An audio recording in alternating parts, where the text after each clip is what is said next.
Good morning students. 12th class Hindi में आज हम पढ़ेंगे 12th चैप्टर हिमालय और हम। ठीक है, तो हिमालय और हम गोपाल सिंह नेपाली ने लिखा हुआ है। थोड़ा सा इनका जीवन परिचय पढ़ेंगे। गोपाल सिंह नेपाली का जन्म सन 1902 ईस्वी में हुआ था। उन्होंने एक पत्रकार के रूप में जीवन प्रारंभ किया था। गोपाल सिंह जी जो थे उनका जन्म 1902 ईस्वी में हुआ था और एक पत्रकार के रूप में उन्होंने अपने जीवन को प्रारंभ किया था। उन्होंने मालवा के प्रकाशित होने वाले रतलाम टाइम्स दिल्ली में प्रकाशित चित्रपट, लखनऊ से प्रकाशित होने वाली सुधा और पटना से प्रकाशित होने वाले साप्ताहिक पत्रिका योगी के संपादन विभाग में उन्होंने कार्य किया था।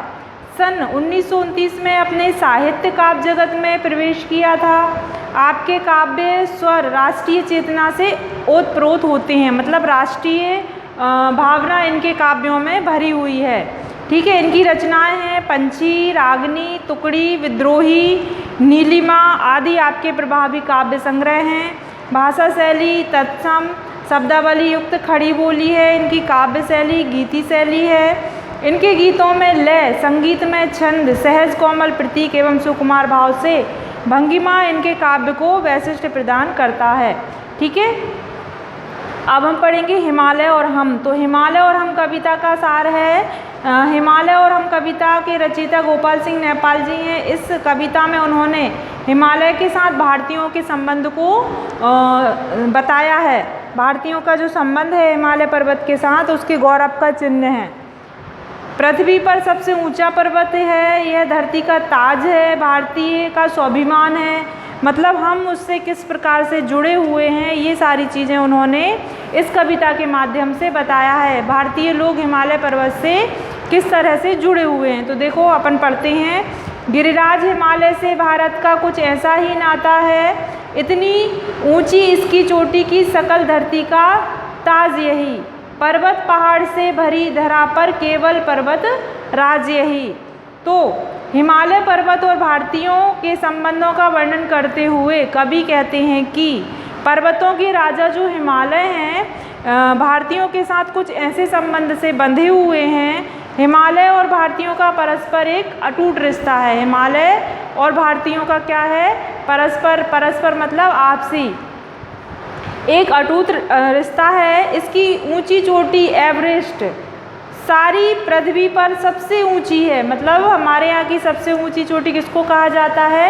एवरेस्ट, जो कि हिमालय की सबसे ऊंची चोटी कही जाती है। यह संसार की सबसे ऊंची चोटी है। इसलिए जिस प्रकार व्यक्ति के सर पर ताज मुकुट शोभित होता है, किसी व्यक्ति के सिर पर जब ताज पहना दिया जाता है तो वह सुशोभित होता है, उसी प्रकार पर्वत और पहाड़ों से भरी इस पृथ्वी पर केवल हिमालय ही पर्वतों का राजा कहलाता है। अंबर में सर पाताल चरण, मन इसका गंगा का बचपन, तन वरन वरन मुख निरावन। हिमालय पर्वत की ऊंचाई बहुत अधिक होने के कारण मानो लगता है कि ये आसमान को छू रहा है, मतलब ऐसा लगता है हिमालय पर्वत जैसे कि आसमान को छूने वाला हो। उसके चरण पाताल की गहराई तक हों, उसको देख के ऐसा लगता है कि यह आसमान तक भी है और पाताल तक भी इसके चरण हैं, मतलब पाताल से लेके आसमान तक यह खड़ा हुआ है। भाव यही है कि हिमालय पर्वत आकाश पाताल दोनों की सीमाओं को अपने में समेटे हुए है। हिमालय पर्वत का मन गंगा के वचन की भांति पवित्र है और निर्मल है। पवित्र गंगा का उद्गम भी हिमालय से ही हुआ है। हिमालय पर्वत का तन विभिन्न रंग और आकार वाली वनस्पतियों से ढका हुआ है। मुख अत्यधिक ऊंचाई पर होने के कारण वनस्पति से रहित और केवल बर्फ से ढका हुआ है, मतलब कहा जाता है कि हिमालय पर्वत पर इतनी सारी वनस्पतियां, औषधियां होती हैं। और ये इसका उद्भव मतलब गंगा का प्रारंभ कहाँ से हुआ है? हिमालय पर्वत से ही हुआ है। जो भी हिमालय के आश्रय में आता है उसमें ही हिमालय की भांति दृढ़ता और विशालता, मतलब इतना विशाल है कि जो इसमें आ जाता है, हिमालय के पास जो आ जाता है उसमें अपने आप में ही एक विशालता आ जाती है। इसी कारण वह भी अपना मस्तक किसी के सामने नहीं झुकाता, मतलब वह तो सिर्फ हमारे रक्षक के रूप में खड़ा हुआ है, वह अपना मस्तक किसी के आगे नहीं झुकाता। अगला देखिए,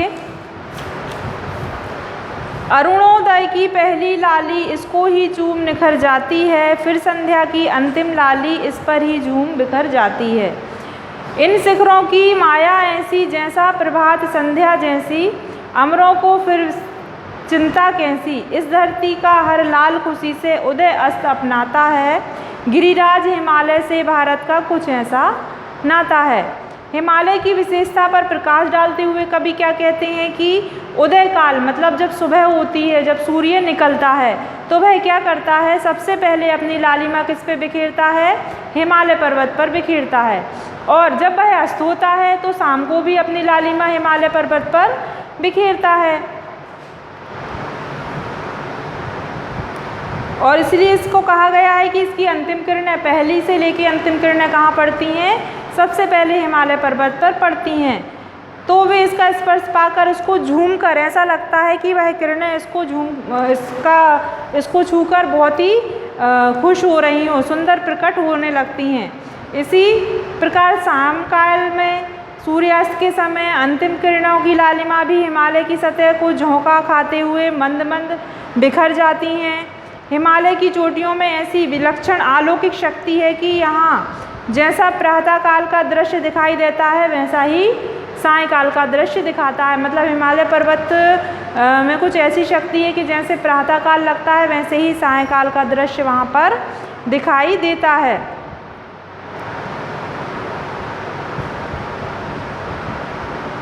दूसरे शब्दों में, जिस प्रकार हिमालय पर्वत का प्राकृतिक सौंदर्य प्रातःकाल और सायंकाल दोनों में समान होता है, उसी प्रकार भारतीय भी समान भाव से सुख और दुख को ग्रहण करते हैं। भारतवर्ष की धरती का हर जवान भी जीवन व मृत्यु को समान भाव से अपनाता है। देश की रक्षा के लिए तत्पर हर जवान मृत्यु के चरण कर अमर हो जाता है। हिमालय की तरह भारतीय जवान भी अमर हैं, क्योंकि वह जीवन मृत्यु को सोच विचार और चिंतन नहीं करते। मतलब वह हिमालय और भारतीयों में नाता बताते हुए कहते हैं कि जिस तरह हिमालय पर्वत पे सुबह और शाम एक जैसा दिखाई देता है, उसी तरह भारत को जो जवान है वह भी क्या करते हैं, अपने जीवन मृत्यु की सोचे बिना हमेशा तत्पर लगे रहते हैं, समान भाव से कार्य करते हैं। तो वह उन दोनों में आपसी संबंध को बता रहे हैं। अगला देखिए, हर संध्या को इसकी छाया सागर सी लंबी होती है, हर सुबह वही फिर गंगा की चादर सी लंबी होती है। इसकी छाया में रंग गहरा है, देश हरा परदेश हरा, हर मौसम है संदेश भरा।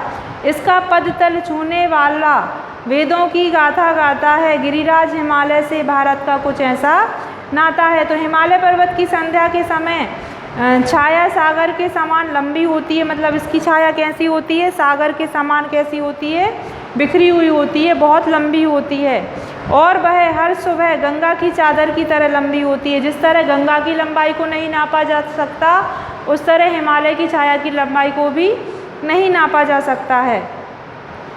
इसके मैदान अत्यंत विशाल मतलब होते हैं, बड़े होते हैं, जिसमें से हिमालय से निकलने वाली गंगा नदी बहती है। गंगा के मैदान अत्यंत उपजाऊ हैं। गंगा नदी के मैदानों में खेत हरे भरे होते हैं, फसलें लहलाती हैं।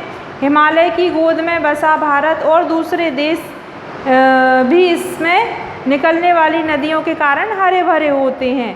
इस देश का प्रत्येक मौसम संदेश भरा होता है। इस देश में जो भी मौसम होता है, चाहे वह शीत ऋतु हो, शरद ऋतु हो, ग्रीष्म ऋतु हो, वर्षा ऋतु हो, वह एक संदेश जरूर देती है।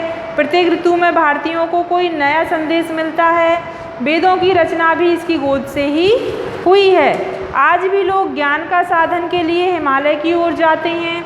दूसरे शब्दों में, वेदों की रचना हिमालय के चरणों में बैठकर हुई है। पर्वतराज हिमालय से हम भारतीयों का कुछ ऐसा ही नाता होता है। अगला देखो, जैसा यह अटल अड़िग अविचल, वैसे ही भारतवासी हैं अमर।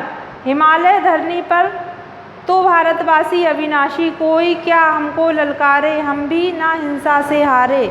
दुख देकर हमको क्या मारे, गंगा का जल जो भी पी ले वह दुख में भी मुस्कुराता है। गिरिराज हिमालय से भारत का कुछ ऐसा ही नाता है। मतलब इसमें नेपाल जी ने बताया है कि हिमालय की तरह हम भी अविचल हैं। अविचल मतलब होता है अपने पद से नहीं हटते। उसकी तरह जैसे वह स्थिर खड़ा है, वह अपने काम में संलग्न लगा है, वैसे ही हम भारतवासी भी अविचल हैं। हम अपनी स्थिति से नहीं डगमगाते, किसी मुसीबत से नहीं डरते। भारतीयों के सामने गुणों का भी वर्णन किया है। अति पावन गंगा जल का महत्व भी कवि ने प्रस्तुत पद्यांश में स्पष्ट किया है। ठीक है, जिस प्रकार हिमालय पर्वत अटल, अडिग और निश्चल है, उसी प्रकार भारतवासी भी अपने प्रण व अपने निश्चय पर अडिग रहे हैं। भारतीय एक बार जिस बात को करने की ठान लेते हैं वह कर रहते हैं, फिर जान देकर भी उस प्रतिज्ञा को पूर्ण करते हैं। उनका तो मूल मंत्र क्या है? प्राण जाए पर वचन न जाए। जिस प्रकार धरती पर हिमालय अमर है, उसी प्रकार धरती पर भारत के जवान भी, भारतीय भी अमर हैं, शाश्वत हैं। भारतीयों को इसी विशेषता के कारण कवि इकबाल ने भी कहा है कि कुछ बात है कि हस्ती मिटती नहीं हमारी। कवि इकबाल ने क्या कहा है कि कुछ बात है कि हस्ती मिटती नहीं हमारी, सदियों रहा है दुश्मन दौरे जहां हमारा। मतलब दुश्मन हमारे सदियों पीछे दौड़ता रहा है, लेकिन हमारी हस्ती को वह मिटा नहीं पाया है। हमारी हस्ती मिटाने के लिए दुश्मन हमारे पीछे हमेशा ही रहा है, लेकिन वह हमारी हस्ती को मिटा नहीं पाया है। अनेक हिंसक आक्रमणकारियों, मुसलमानों और अंग्रेज़ों ने हम पर हमले किए, किंतु दुख यातना देकर भी, हमारे तन को लहूलुहान कर भी हमारे इरादों को वह नहीं तोड़ पाया है। तो बताते हैं कि भारत से कुछ हमारा ऐसा ही नाता है। हम हमारी प्रतिज्ञा पर हमेशा अटल रहते हैं, अविचल रहते हैं। अगला है टकराते हैं इस बादल तो खुद पानी हो जाते हैं, तूफान चले आते हैं तो ठोकर खाकर सो जाते हैं। जब जब जनता को विपदा दी तब तब निकले लाखों गांधी, तलवार सी टूटी आंधी। इसकी छाया में तूफान चिरागों से शर्माता है। गिरिराज हिमालय से भारत का कुछ ऐसा ही नाता है। हिमालय पर्वत अत्यंत ऊंचा है, इसकी चोटियों में मानसून के बादल टकराते हैं। तो क्या होता है, जब वह बादल टकराते हैं तो उससे टकराकर बारिश होने लगती है। मतलब टकराते से ही वह क्या हो जाते हैं, पानी बन जाते हैं। ठीक है, भाव यही है कि हम हिमालय को रोकता भारतवर्ष में वर्षा करता है, इसी प्रकार जो हमसे टकराता है चूर चूर हो जाता है। मतलब जो भारतवासियों से टकराता है वह कैसा हो जाता है, चूर चूर हो जाता है। हिमालय से टकराकर तूफान भी शांत हो जाता है, उसमें इतनी शक्ति भी नहीं कि दीपक भी बुझा पाए। दूसरे शब्दों में हिमालय की छत्र छाया में नहीं रहती, वे दीपक को भी बुझा पाए। इतनी शक्ति नहीं होती कि वह दीपक को बुझा पाए। हिमालय में, हिमालय की छत्रशालाओं में रहने वाली कोई भी कुछ नहीं बिगाड़ सकता। यह हिमालय सदैव आक्रमणकारियों से हमारी रक्षा करता है। जब भी शासन ने भारत की जनता को विपत्ति में डाला है, दुख दिए हैं, तब तब जनता की विपत्ति को दूर करने के लिए, छुटकारा दिलाने के लिए सत्याग्रही बार बार चिंता छोड़कर निकल पड़े हैं। हिमालय की छाया में आकर बड़े बड़े तूफान भी कमज़ोर पड़ जाते हैं। तो इस तरह कवि ने हिमालय और भारतवासियों का एक अटूट बंधन, एक अटूट रिश्ता बताया है।